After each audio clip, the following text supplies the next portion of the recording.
Although Malinali wasn't aware of it, Hernán Cortés was only a few steps away from her. Taking advantage of the clear day, he had decided to rest for a moment near the river. A while earlier, he had left off drawing wheels of fortune in his notebooks. Whenever he wanted to relax and clear his mind, he would begin drawing wheels of fortune. Doing so, he would enter a state of deep relaxation, pleased by the concept of a circular time that would cause one to be at the bottom one moment and then, just like that, at the top. But that day, a new idea came into his mind and forced him to put aside pen and paper. On drawing the part of the wheel hitting the bottom, he felt as if that moment was the most important in the endless process of the turning, the moment that the wheel spins around to the bottom, that instant of bonding with the earth. All the rest is in the air, floating, where neither the future nor the present exist. This new understanding made him lift his eyes and regard his surroundings with fresh eyes. Immediately, he was in a much more agreeable mood. These new lands, which until now had seemed so strange, so dangerous and inhospitable, where the heat and the giant flies, the humidity and the poisonous plants had terrorized his heart, suddenly changed their appearance, and he found all his surroundings warm and friendly. He felt as if this land was his, that it belonged to him, and that, rather than having voyaged there, he had always been there. With great peace in his heart, something foreign to him, he decided to take a swim in the river. When he got to the shore, he discovered that Malinali was doing the same thing. She had shed her lovely huipil in order to go in. Cortés caught sight of her naked body, observing her back, her hips, her thighs, and her hair, and was aroused as never before. Feeling his presence, Malinali turned, and then Cortés could see her adolescent breasts, firm, enormous, the nipples prominent and pointing directly at his heart. He felt a magnificent erection and with it a huge longing to possess her, but knew he shouldn't. So he waded waist deep into the cold water to see if it would cool his erection a bit. As he approached her, he tried to begin a conversation that would distract him from his thoughts. "What are you doing?" "Immersing myself in the god Tlaloc, the god of water." In the water, facing each other, Cortés and Malinali looked into each other's eyes and found their destiny and their inevitable union. Cortés understood that Malinali was his true conquest, that there, in the depths of her black eyes, were the gems he had been searching for all this time. Malinali, for her part, felt that on Cortés's lips, in his saliva, there was a taste of the divine, a piece of eternity, and she wanted to savor it and guard it with her lips. The clouds in the sky began to move with extraordinary swiftness. The air became laden with humidity, moistening the feathers of birds and the leaves of trees as well as Malinali's vagina.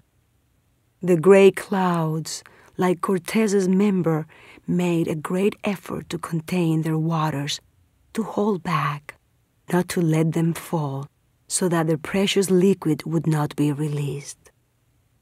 Cortés barely had time to ask before throwing himself on her, "And what is that god?" Malinali still had time to respond before being taken. "Eternal, the same as yours. But his eternity is not invisible like yours. Our God evaporates, makes designs in the sky, moves whimsically through the clouds, shouts out his presence, spills his consciousness, and quenches our thirst and our fear. Cortés, his eyes burning with longing, put his hand on Malinali's breast, interrupting her. "Are you afraid?" Malinali shook her head. Cortés then caressed her slowly with his wet hand. He took hold of the girl-woman's nipple with his fingertips. Malinali trembled. Cortés ordered her to continue speaking about her God. He thought that he would assuage his desire a little, but nothing more. He did not want to break the pact, that all men who were part of this undertaking would respect the native women. Malinali continued with her speech as best as she could, for Cortés had already put her nipple in his mouth and passed his tongue over it lustfully. "Our God gave us eternal life. That is why our God is water. Hidden in the water, in its invisible parts, is the truth. But we do not come to know it unless we weep or die forever."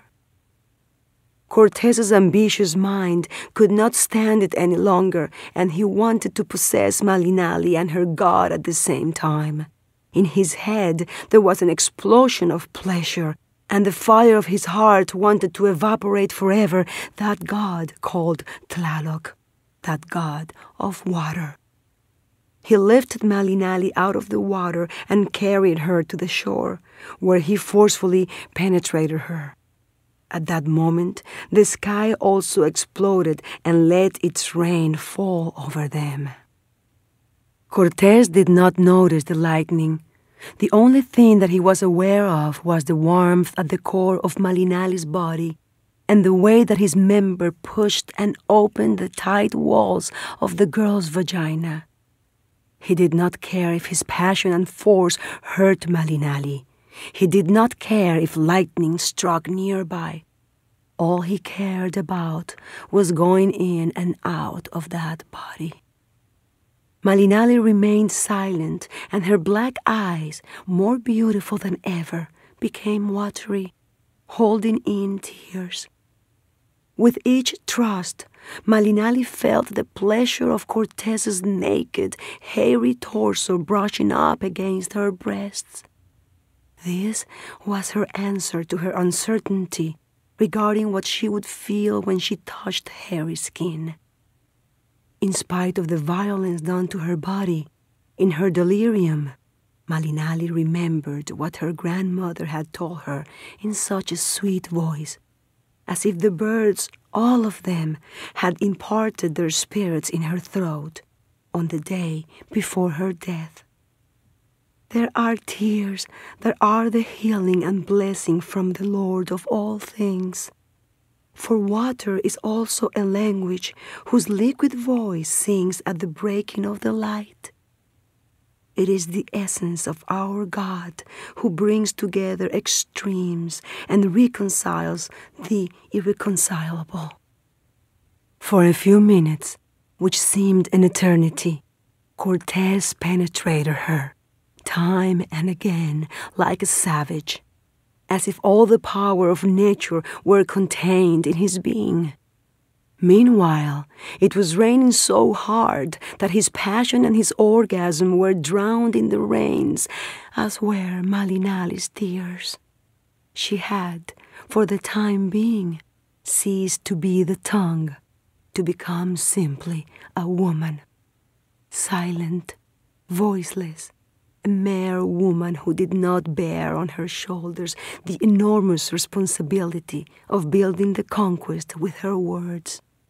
A woman who, contrary to what would be expected, felt relief in reclaiming her condition of submission, for it was a much more familiar sensation to be an object at the service of man than to be a creator of destiny. It seemed as if no one else but God had been witness to that outburst of lustful anger, of passionate vengeance, of loving hate. But this wasn't so. Jaramillo, a captain in Cortez's army, had seen them, and the figure of Malinali became engraved in his consciousness, and he was attracted, as never before, to this woman whom Cortez, his chief, had possessed.